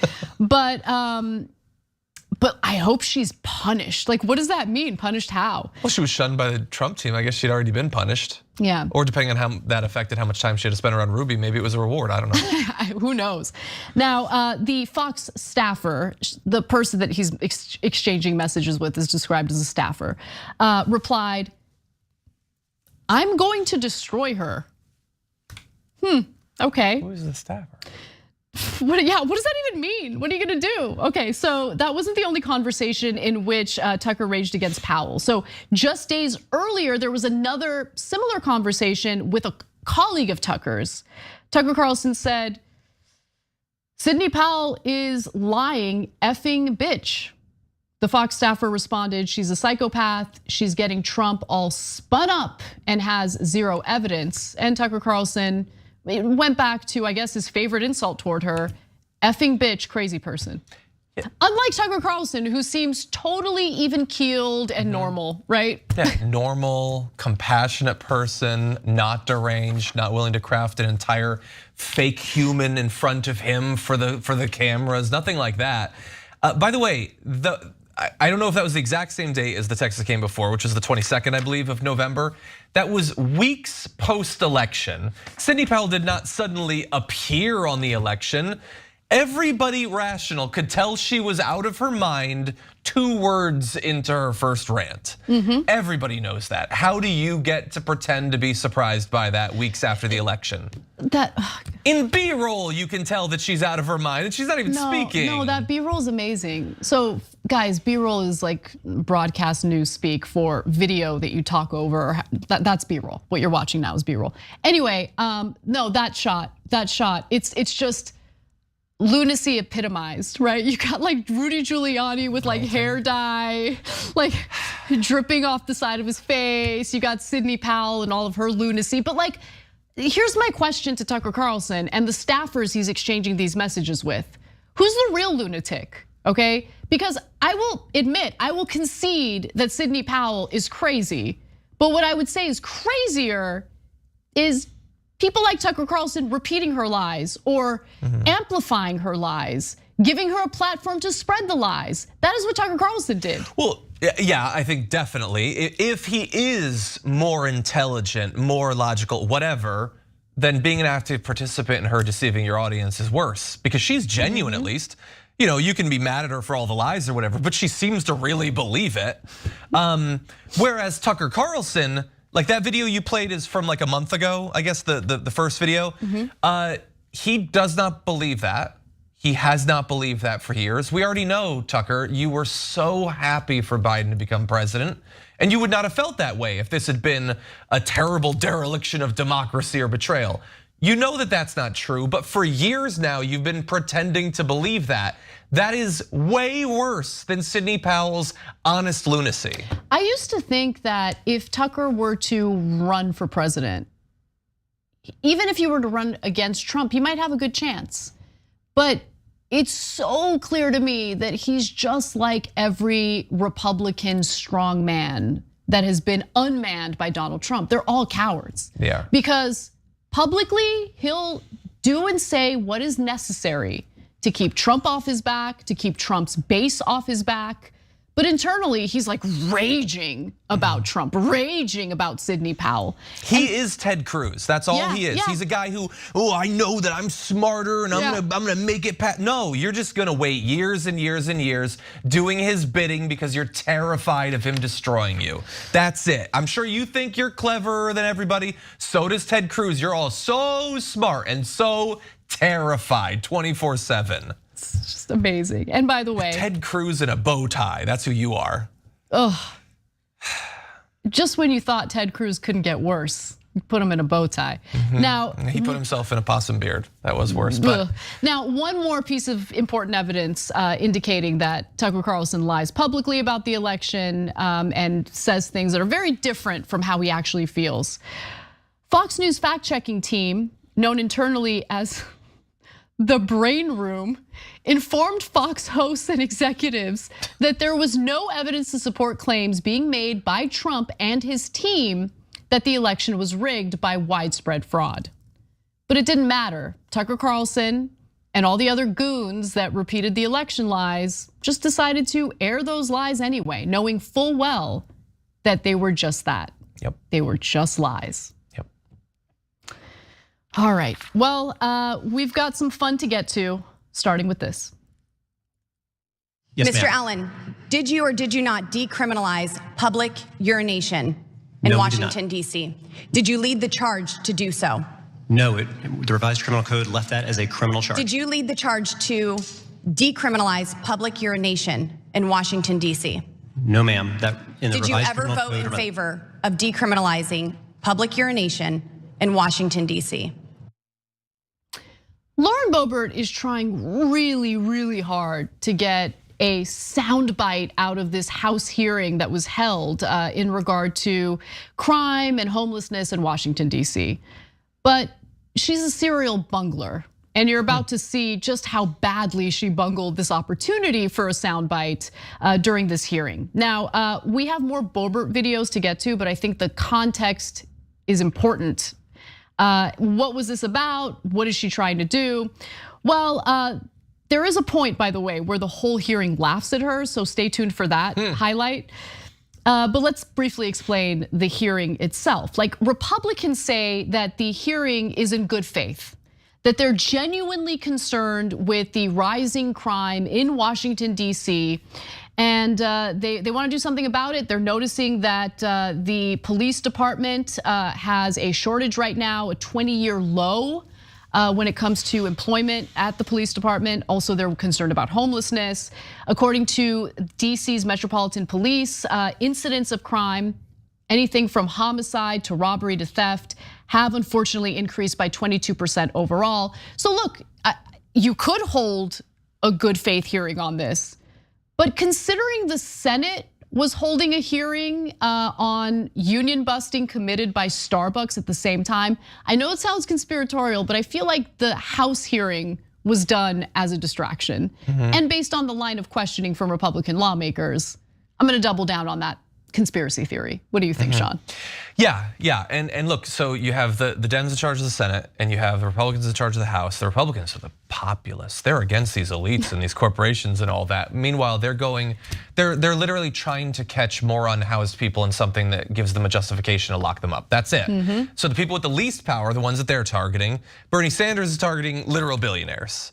So which is actually the populace there?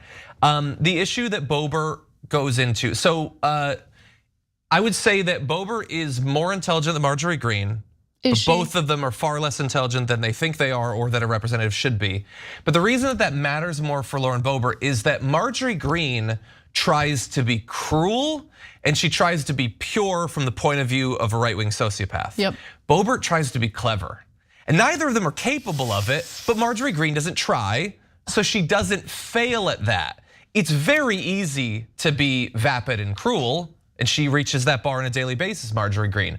But Boebert wants to be AOC. She wants to be Katie Porter. She wants to get that moment, and she's just not good enough at either her or team. They thought that they had this guy with some research, but clearly they were wrong, so they didn't get their moment. She swings like wilder than Marjorie Greene, and when you miss, you look ridiculous. And we're about to watch her swing and miss in just a moment. But I have to say, as I watch them embarrass themselves, I feel like Peter Griffin in Family Guy after he injures himself and he just sits there and goes, for like an hour straight, like, ooh, it hurts.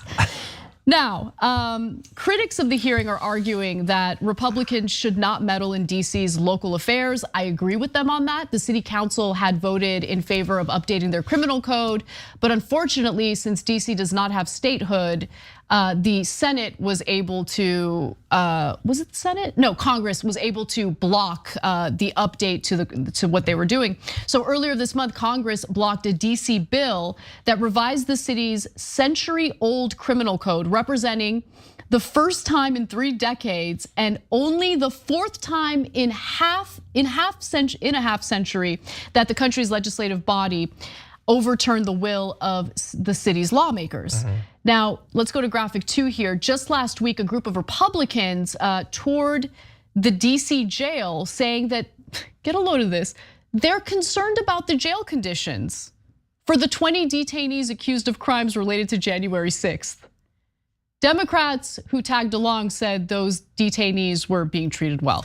I don't know, look, I'm not gonna believe either side on that, but if Republicans are now suddenly concerned about prison conditions, they can F all the way off, because clearly they've never been concerned about the deplorable conditions of our prisons until some of their pet rioters ended up getting incarcerated for the crimes they committed on January 6th. But with all that context, with all that said, for God's sake, let's get to the fun, okay? So Lauren Boebert certainly didn't do herself any favors or her colleagues any favors when she participated in questioning DC Council member Charles Allen. So we'll take the clip from the top. Let's watch. Mr. Allen, based on these statistics, I would like to talk to you about some other things that are going on here in Washington, D.C., specifically an initiative that you led. In November of 2022, you led the charge to reform D.C.'s crime laws. Is that correct? I chaired the committee that proposal came through. You led this charge, yes, sir. And these changes are now law here in D.C., correct? Do you mean the revised criminal code? Yes. No, those are not the law. Those are not the law. The revised criminal code was rejected by. Excuse me, Mr. Chairman, I'm talking to Mr. Allen.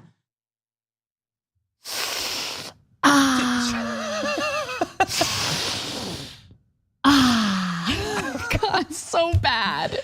Excuse me, Mr. Allen. I just love how she just ignored what he said. Like just completely ignored what he said. I like my version better. I'm gonna stick with this one. And I'm gonna need it because the stuff that's coming next is worse for me. Dude, you could tell that she's also panicking. Like it's not going the way she wants. She's gotta be enraged at her team, assuming she's an avid team. She couldn't get a single fact right. Who led it? Which, fine.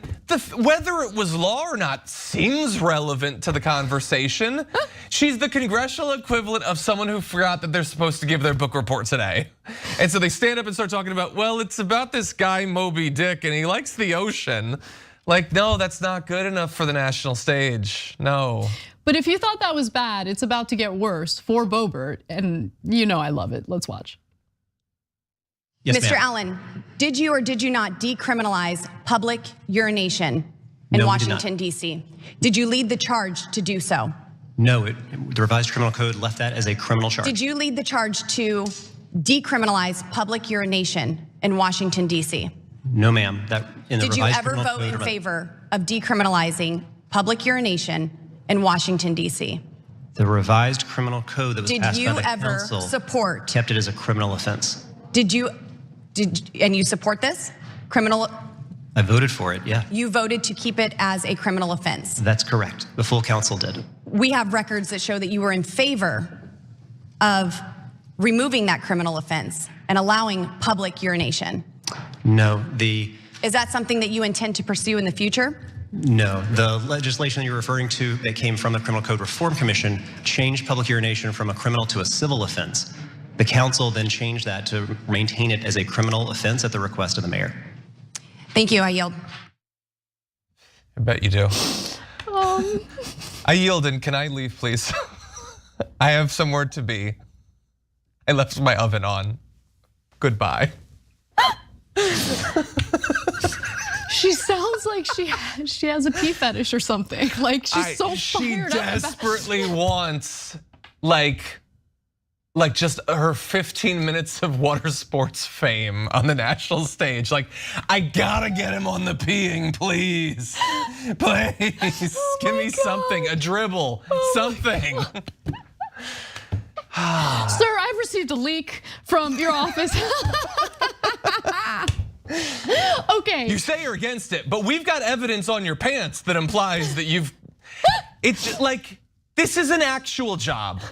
Being a congressperson, being involved in these hearings is an actual thing. I understand that a lot of stupid people have made their way through Congress and they make it look pretty easy, but it's an actual job that deserves serious consideration and work. No, considering how ineffective Congress has been at accomplishing anything, I just want to take this time to personally thank Congresswoman Boebert for doing something, which is providing some comedic relief in this unbearable and devastating news cycle.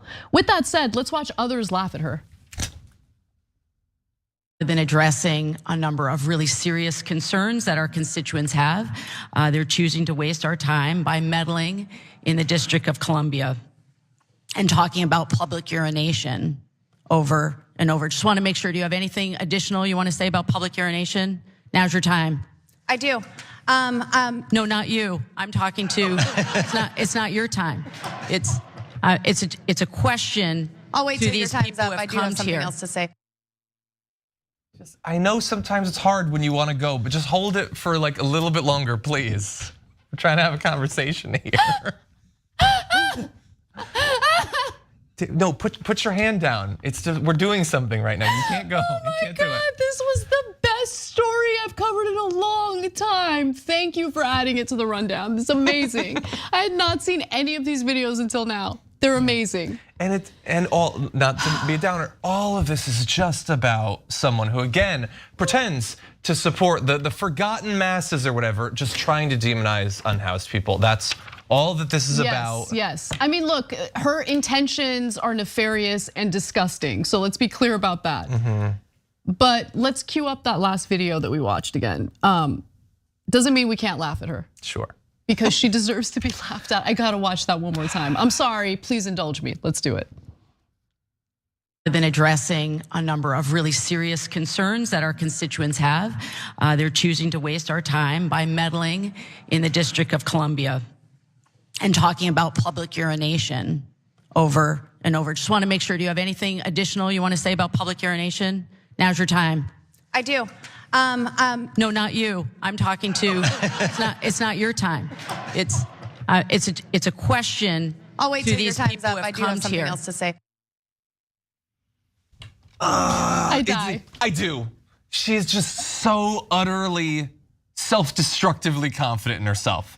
Confidence is generally a good thing. We teach kids you should have confidence, but some shouldn't because it gets them in trouble. Sometimes a bit of humility would be better for you. That is the problem with Lauren Boebert. Too many participation trophies in her lifetime. Yeah, clearly. Absolutely. All right, we gotta take a break. That was amazing. When we come back, I don't know what we're gonna talk about yet. We're gonna talk about something. We'll be back. Amazing.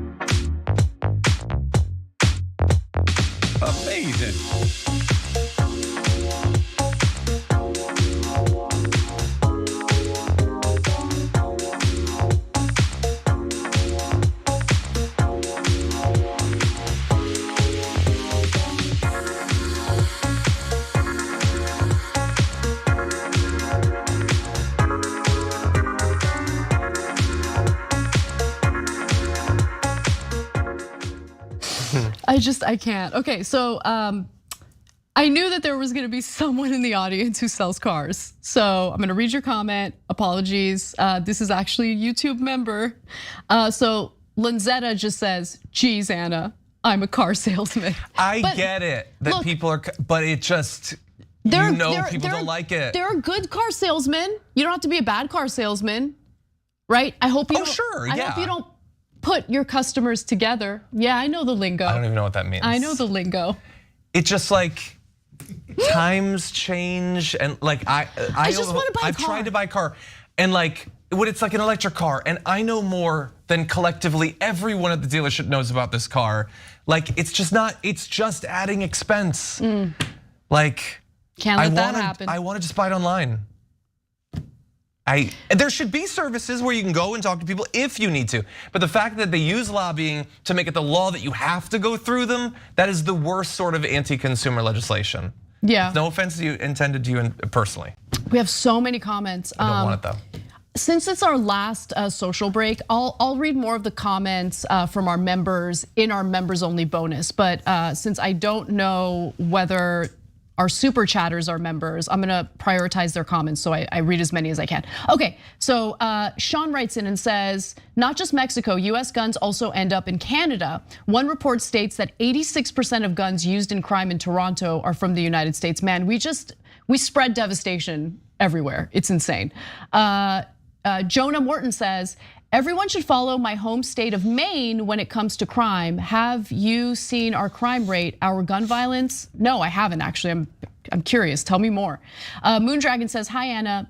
You knew this was coming. As an accountant, I get swatted all the time by my fellow employees.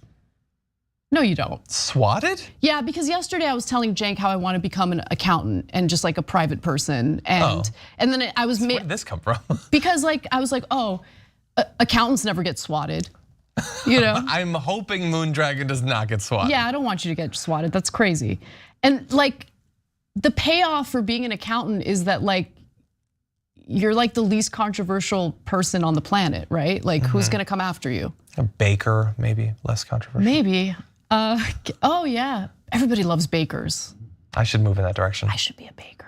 Let's open a Although I'm bad at baking, I'm a great cook. Then it not might a good not baker. be the best call. No, not good at all. Terrible numbers too. Casey says, Anna, there needs to be a massive strike within the schools nationwide, teachers, staff, and students. No school until they pass legislation. I do like that. And Red the Calico Dragon says, Calico Cat Dragon says, it's impossible to earn billions, millions possibly. Billions requires theft and destroying people's lives. We gotta get back to the show. Amazing.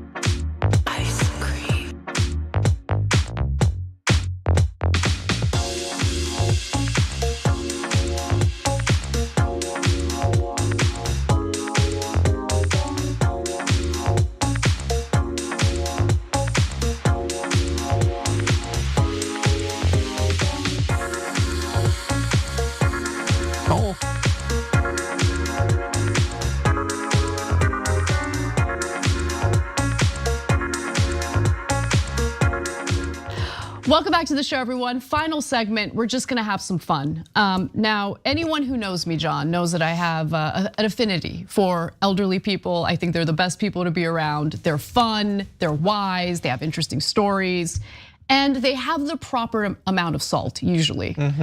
This next story proves that. So let's do it. A viral video featuring firefighters attempting to teach fire safety to a group of deaf seniors is making its rounds on the nets, on the internets.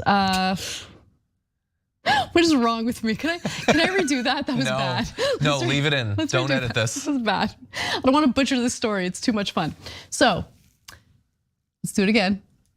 A video has gone viral of firefighters trying to teach fire safety to a group of elderly individuals who happen to be deaf.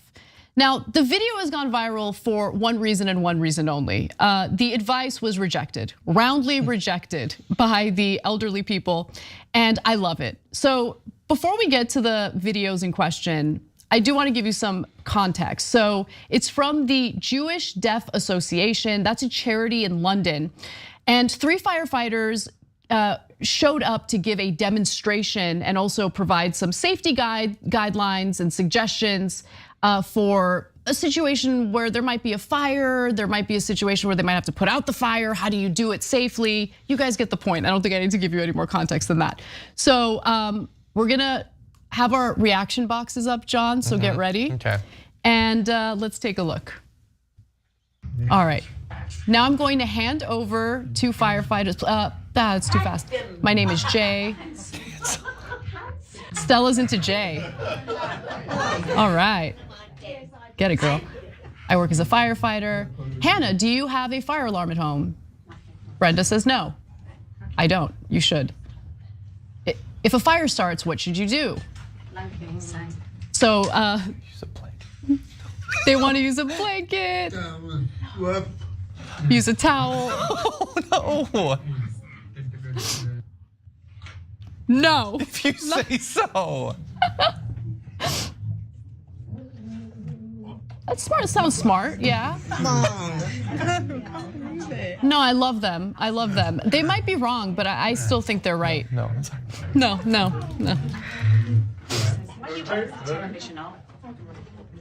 What if she wants to be called ITV? Give me strength. Yeah. Do you unplug your stuff? I never unplug my stuff. No. I definitely don't unplug my TV. It's one of the very minor things between my wife and I that she's very worried about like phantom vampire drain of things. So like there was a long period where like our coffee machine in the morning, like I'd wake up like 5 in the morning, I wake up to go make coffee and it's not plugged in. I'm like, it's just one more thing. I don't want to have to do that. She unplugs the coffee maker? Everything. Oh, wow. Not everything, but all of the things that you really want to be able to conveniently use in the morning. And I understand that they do sometimes use power, that is possible. But yeah, if I was 90 years old, am I gonna go around and unplug literally every device in the house? Probably not. At that point, flame on. Yeah. I mean, I'm interested in saving money, so if it reduces my electric bill. I don't think it's that significant. I want to do an experiment now. There's other stuff that you can do, I think, in terms of efficiency of appliances that I think is more significant, but I understand. Anyway, I loved some of the stuff that they had apparently believed their entire life, that you should fan a fire was the go-to. How could you? They're not saying fan the fire. They said take a blanket or a towel and just like, That's literally adding fuel to a fire. A blanket's what burns. But don't they do that on like TV shows and stuff when a fire breaks out and then it works? What? I don't know. I've never there are like flame-proof blankets that you'll throw over a person to help snuff out. And that's not like you take like your woolens and throw on top. That's literally how you make a fire worse. Yeah. And I think one of the women, they asked, do you have a fire alarm or whatever? And she said no. I think the translator or whatever was like, she does. I think it said she does. Like they were like maybe even giving misinformation back. No, you gotta have fire alarms. You gotta have fire detectors. You gotta have it in every room. It's, you know what I actually have? Like, so I live in I have a little condo. But all of the windows are on one side of our place. I believe east facing, I don't know, whatever. But so there's the door, the entrance, that's on the opposite side, but all of our windows are on one wall, okay? So Christian and I were talking one day and I was like, if a fire breaks out in the building and we need to leave, like we need to get out of our unit, what if we can't leave through the door because the fire broke out like in another unit and the hallway's on fire? Like we'd have to jump out the window, but our window, like we're not on the first floor. Like if we jump out, we'll die. Would you? There's no fire escape or? No, there's no fire escape. I mean, so ideally you should be able to go either. You bought a fire escape? I did. They make fire escapes. Well, like on Amazon and Target? Where did you get a fire? Yes, it's not really a fire escape, but it's basically like it's a bouncy castle that you throw out the window and then you jump after. That sounds way better, actually. What did you get? It's like kind of like a ladder that hooks onto the windowsill. Oh, you get what I'm saying? Like you do it then as an emergency. Yeah, thing. exactly. You didn't literally construct okay. But then I think about poor Charlie. Like, what do I do about Charlie?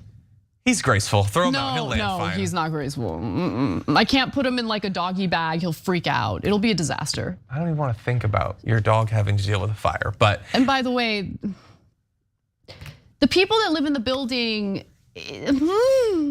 like they're just, he's so perfect. Oh. How is he so perfect? I don't want him on fire. I love that he stole the show again. He's got his little paw. How could he not? He's so perfect. No, but let's get back to the story. And his fur I'm is sorry. so delicate. It would go up like that. It would. It's so soft and fluffy. It is. Yeah. It's like the perfect fuel for an inferno.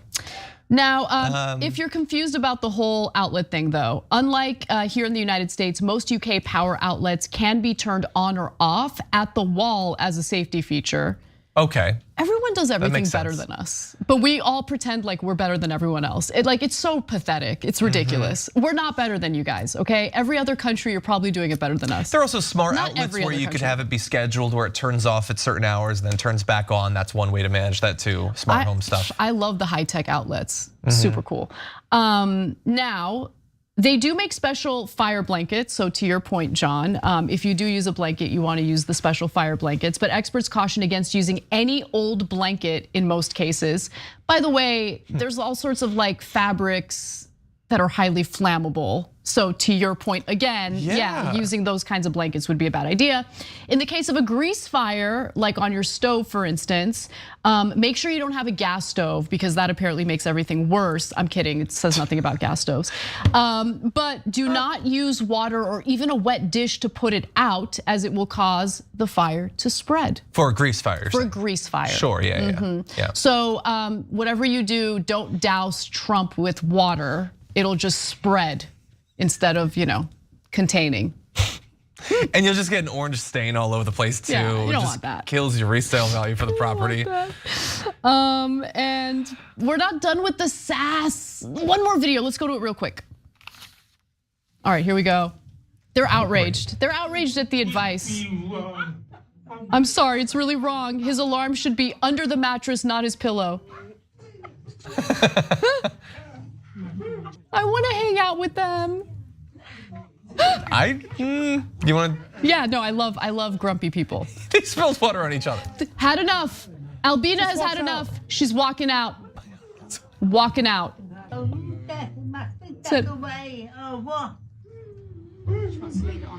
God. They don't want to unplug their plugs. That seems. They're like John Iderola. Think about it, you'd have to like bend over all these. That's too much.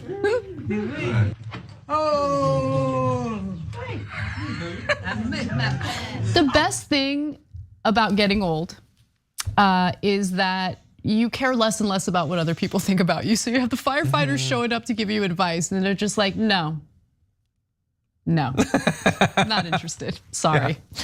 Anyway. And then you miss your bed and you walk away. Yeah. You're gonna enjoy your 80s. Oh, if I make it there. Bonus episode is next. Don't miss it. tyt.com/join. We'll see you there.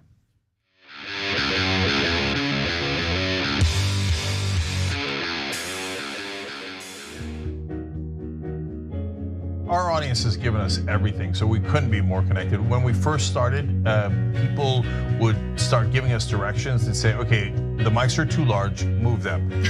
Turn them into lav mics. I mean, they were incredible. And then one guy walked in and gave us a really expensive switcher.